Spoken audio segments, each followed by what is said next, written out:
In 2023, China exported an awful lot of silver, and to my mind, was suppressing the market.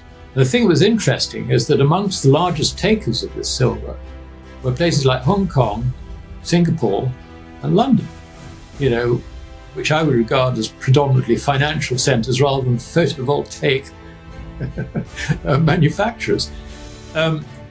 Last year, 2024, these financial centers dropped off. There was still a sort of net export from China. I mean, there's no doubt that China, in my view, has accumulated an awful lot of silver. It's been stockpiling it over the years, so it's been controlling the market. But I suspect that's changing. And the thing that's interesting is that perhaps with a very quiet change of policy, I mean, we've seen it with rare earths, very good example. But we're now finding that, silver, platinum, and so on, I mean, suddenly there's a behavior going on there, which we're not all that familiar with. Gold has no counterparty risk. It is physical. Credit is a promise to pay at some stage in the future. It's something that doesn't exist, except, if you like, on a balance sheet. So it is incorporeal. The two things are completely different. So from the point of view of a foreign central bank with reserves, of course what they do is they're selling dollars. They're reducing the incorporeal element on their reserves. It's not so much they're buying gold, they're just getting the hell out of credit. That's what it is. And I think, you mentioned, sort of quarters, sort of apposite from the timing point of view that I'm back on. I think really what we're likely to see is an acceleration of the deteriorating position of credit over the rest of this year compared to where it was earlier than this year. It doesn't look good to me, I'm afraid, as far as credit is concerned. And the other thing which has everybody got wrong, and that is interest rates should not fall. Now, I can't say that the Fed and other central banks won't reduce interest rates, but they would be stupid to do so, because all they do is they undermine the value of their currency. It's not going to help the funding at all. If anything, when you've got greater risk in credit, then bond yields, the coupons, the interest rate on that credit has got to rise to reflect that risk. It must do. Otherwise, nobody buys it. So, yeah, not good. We're witnessing the unraveling of the global credit structure. Despite high hopes, interest rates aren't likely to fall sustainably, and if they do, it will worsen inflation and erode trust in fiat. Central banks face a dangerous dilemma. Cutting rates risks devaluing currency, raising them risks crashing over-leveraged markets. Higher credit risk should push bond yields up. But who's willing to buy this debt? Investors chasing risk assets ignore the signals of a brewing credit crisis.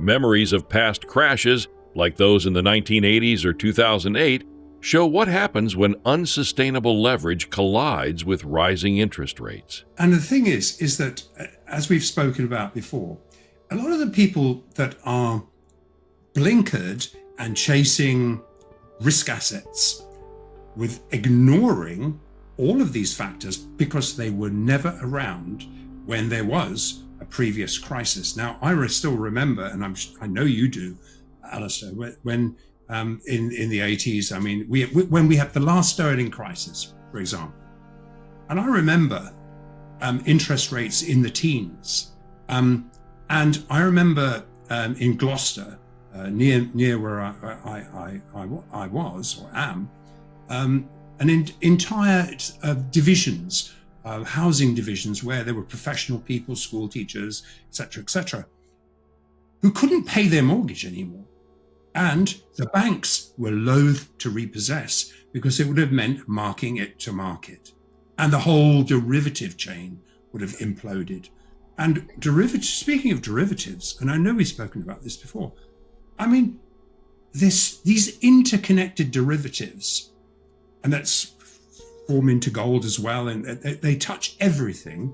I mean, could be 2 quadrillion. It could be, I mean, who knows what these numbers are? You lose track. When you start to talk about quadrillions, it's hard to even conceive the size of that. But we've been through these situations before. And when you see people barreling on and to ignore something as serious as what you just talked about, and the result of that will affect everybody.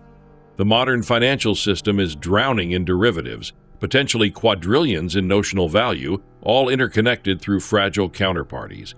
In the event of a systemic crisis, defaults cascade quickly. The problem is deeper than just bad debt. It's a belief that governments can always fix things. The 2008 bailout set a dangerous precedent. But this time, we're not just in a government debt bubble. Households, corporations, and banks are all overloaded. Like the 1929 crash, we're repeating mistakes. Asset overvaluation, trade barriers, and blind faith in policy. The credit cycle is real, and we're nearing its breaking point. I think that's right. I mean, there's an unwarranted, if you like, confidence in the ability of government to manage a crisis, keep everything on an even keel. I mean, look what happened in 2008-9. You know, okay, there was a little bit of disruption, but we sailed through it. We're here, and we've got a wonderful bull market, and isn't it great? And we're all getting wealthier. Yeah, I mean, what that ignores is another theme that I've been banging on about, which I think is desperately important, and that is the cycle of credit. I think it's quite difficult if you're in markets to really realize that you're in a credit bubble. The way to look at it is that because for every credit there is a debt, you've got an obligation for every credit, okay? We are in a debt bubble. Now that is unarguable. I mean, not just government, but also households, everything else. We are in a debt and therefore credit bubble. This was exactly the situation in the late 1920s. And that was followed by the Wall Street crash. Wall Street peaked out in September 1929 and lost roughly 90% of its value by the middle of 1932. And the other thing, which rhymes with today, is Smoot-Hawley Tariff Act, 1930. That actually was passed, it was passed through Congress before the market peaked. I don't think it was taken all that seriously. It was then endorsed by the Senate in early 1930. And a month or two later was signed into law by President Hoover. And I mean, the moment he signed it into law, everybody thought, oh my God, what's going to happen? History doesn't repeat, but it often rhymes. The Smoot-Hawley Tariff Act of 1930 helped turn a market correction into a global depression. Today we're seeing similar rhetoric, high tariffs, nationalism, and decoupling, especially with Trump's proposed 50% tariff. Meanwhile, equities are dangerously overvalued. The S&P 500 trades at levels far beyond historical norms, even surpassing the dot-com peak. If long bond yields rise, equities will likely crash, just as they did in 1929. Yet most investors remain asleep, distracted by summer vacations or sports.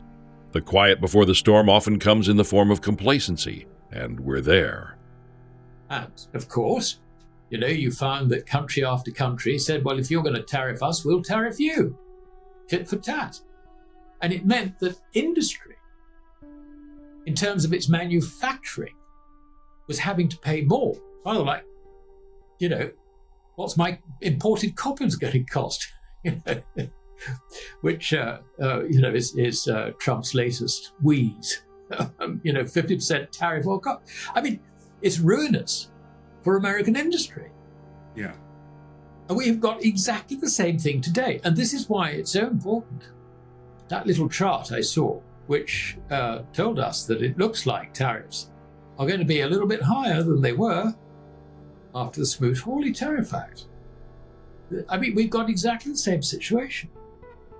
So and not only that, but if you look at the valuation basis between bonds and equities in America, any way you want, but particularly America, because that's quite easy to chart, the S&P is more highly valued relative to the long bond than it has ever been in history.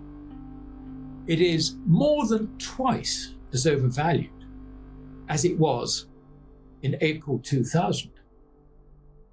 The dot-com boom, more than twice as overvalued. If we see the long bond yield beginning to rise from here, you're going to get an equity market collapse developing, just like Wall Street in 1929. It's going to be another October 29. Now, I don't know when it's actually going to happen because everybody is asleep at the moment. As I think we agreed before we went on camera, so many people are either watching Wimbledon or watching cricket or out on the beach or whatever in this wonderful weather. Nobody's paying any attention whatsoever. And I recognize this on my Substack, along with fellow writers at Substack. They say, well, this time of year is always quiet. You can sort of market and do this, do that, and all the rest of it, but forget it. Nobody's interested. And that's where we are. So silver is quietly signaling a massive structural shift. Despite traditionally weakening in summer, silver prices remain strong, indicating physical demand is overpowering the manipulated paper markets. Resistance levels are becoming support zones, a sign of tight supply. Analysts now believe silver has escaped the ring fence of COMEX and LBMA control, with physical markets, especially in Asia, taking price discovery into their own hands. This move is exposing the shrinking open interest in paper contracts, while physical demand soars. As gold begins to mirror this trend, it suggests a broader systemic shift away from synthetic markets toward real assets. this is why you sell in May and go away. It's not necessarily because the market's going to collapse. You sell in May and go away because nothing's going to happen until you come back in August, late August, early September. And I think we've got the same syndrome now.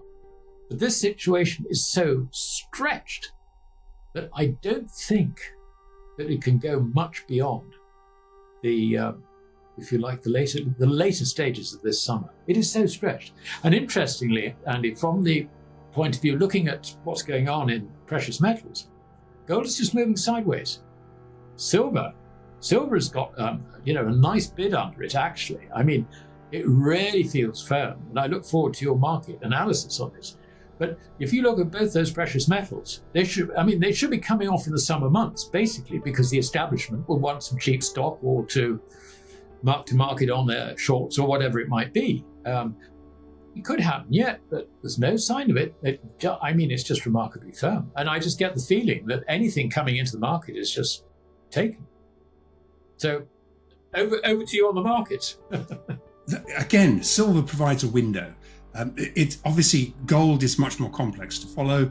The footprints are much easier to read.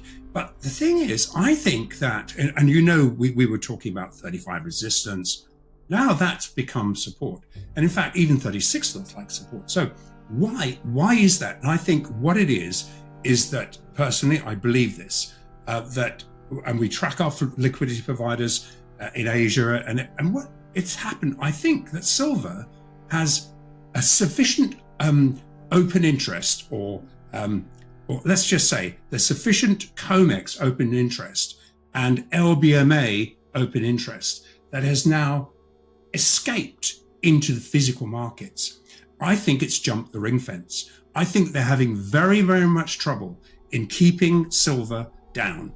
And I think it's almost, and to me now that kind of raises, you mentioned 2020. If we look at gold in 2020, we had 800,000 contracts of open interest. And I know you follow this closely. Now we're around half of that, maybe a bit over half of that. And some of that is momentum short positions. So China has been quietly manipulating silver flows for years. In 2023, it exported vast quantities to financial hubs like London and Singapore, suppressing global prices. But 2024 has shown a reversal. Exports to these centers have dropped, and domestic accumulation has likely peaked. This suggests China is pivoting, potentially hoarding silver and shifting focus from market control to strategic reserves. Similar behavior is emerging in platinum and rare earth metals. Meanwhile, the COMEX system is increasingly unable to fulfill physical demand. As Basel III pressures mount, institutions that can't deliver physical gold may face collapse, marking a major turning point. And yet, as you know, the gold price continues higher without that open interest. So I think what we're seeing in silver, it's, I believe, jumped sufficiently out of their tentacles, of their control, for the price to be determined in the physical markets where you have to own something before you can even sell it. So now I think the same thing is about to happen in gold. We're seeing that open interest really dwindling. We see it evaporating. Where's it going? It's not evaporate. It's a finite equation. Where is it going? It's going into the physical markets. So then you've got the unwind of leverage, hence the price increase. So I think that silver is providing the key to what we're seeing in gold, which is it is going to also exit itself from the controls of the LBMA CME, who have been sitting on that between them for 50 odd years. And I think when the physical markets are being determined somewhere else, and you can try and delay Basel III all you want, in the US, all that's going to happen is you don't adhere to that. You continue to play paper games. Well, when the liquidity has flowed out into the physical markets, and they turn around and just simply say, give it to us then. And then essentially, unless the COMEX ultimately becomes equally Basel III compliant, every ounce is going to vanish. That's interesting. The other thing I did notice is that in 2023, China exported an awful lot of silver, and to my mind, was suppressing the market. And the thing that was interesting is that amongst the largest takers of this silver were places like Hong Kong, Singapore, and London, which I would regard as predominantly financial centers rather than photovoltaic manufacturers. Last year, 2024, these financial centers dropped off. There was still a sort of net export from China. I mean, there's no doubt China, in my view, has accumulated an awful lot of silver. It's been stockpiling it over the years, so it's been controlling the market. But I suspect that's changing. And the thing that's interesting is that perhaps with a very quiet change of policy, I mean, we've seen it with rare earths, very good example. But we're now finding that, silver, platinum, and so on, I mean, suddenly there's a behavior going on there which we're not all that familiar with.